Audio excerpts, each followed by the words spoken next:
बिस्मिल्लाहिर्रहमानिर्रहीम। लाखों के हिसाब से पाकिस्तानी अमेरिका में रिहाइश पजीर हैं, जो अच्छी ज़िंदगी गुजारने के लिए पाकिस्तान से कूच करके इस मुल्क में आबाद हुए हैं। अच्छी ज़िंदगी से मुराद रुपए पैसे ले लीजिए, वो तो इन्हें मिल जाता है, मगर तरह तरह के मसाइल से दो चार होना पड़ता है। अमेरिका के जिस घर में ठहरी हुई थी, वहाँ पर एक मुलाजमा जो कि पाकिस्तानी थी, उसने रो रो कर अपनी दास्तान सुनाई कि कैसे अमेरिका में बेहतर रोज़गार के लिए अपने शौहर के साथ आई थी। हर दुख और सुख में उसका साथ दिया, इतनी मेहनत की कि दोनों ने मिलकर खाने पीने की एशिया का स्टोर खोल लिया।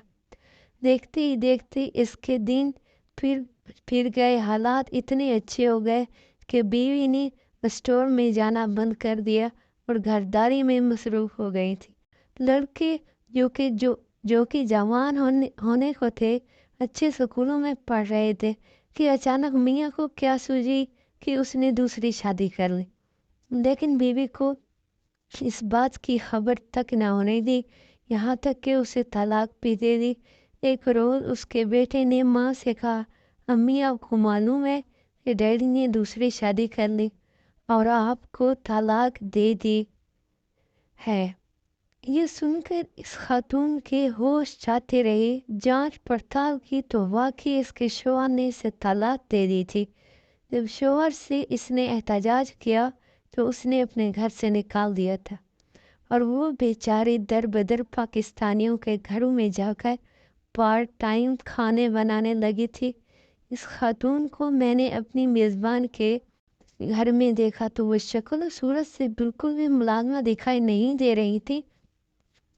इतनी महज़ब कि जी नहीं चाहता था इससे कोई काम लिया जाए, मगर इस बेचारे की रोज़ी का मसला था।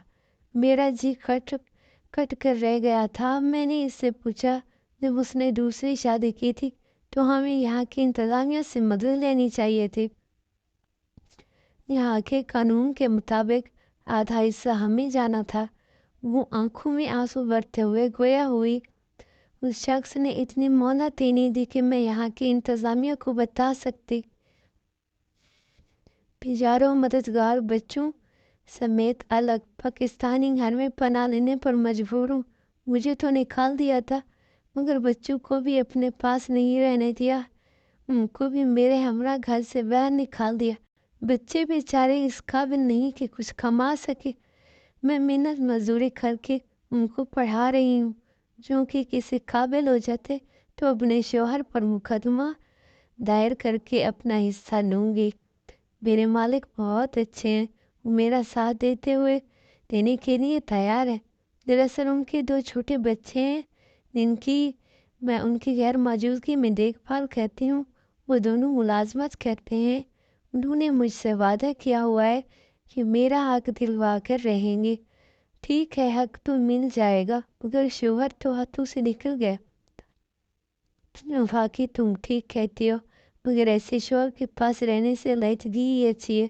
दुख सुख में तुमने इतना साथ दिया और जब अच्छे दिन आए और खुशहाल हुआ तो उसने नज़रें फेर ली। ऐसे लोगों को ज़रूर सज़ा मिलनी चाहिए। तुम अपने मालिक से इल्तिजा करते रहो और मुकदमा अभी दायर करो। पुरानी बात हो गई, जो हो सकता है तुम्हारी शनसोई न हो। मेरी इस बात से वो दुख भरे लहजे से बोली, मैं ज़रूर मुकदमा करूँगी। काश मियाँ पर भी मैं कड़ी नज़र रखती तो आज ये दिन ना देखना पड़ता। जब स्टोर अच्छा खासा चल पड़ा तो एक अमरीकी औरत ने मेरे मियाँ से इल्तिजा करके नौकरी हासिल कर ली थी और सारा वक्त वो शौहर के साथ काम करने लगी थी। न जाने चुपके से उन्होंने शादी रचा ली, मुझे खानों का खबर तक न हुई। आज मैं अपने बुरे नसीब को रो रही हूँ। वापस वतन किस मुंह से जाऊँ? वहाँ मेरी कितनी बेइज्जती होगी। इसकी दुख भरी बातों से मेरा जी खट कर रह गया था। वो औरत मजलूम मजबूर थी।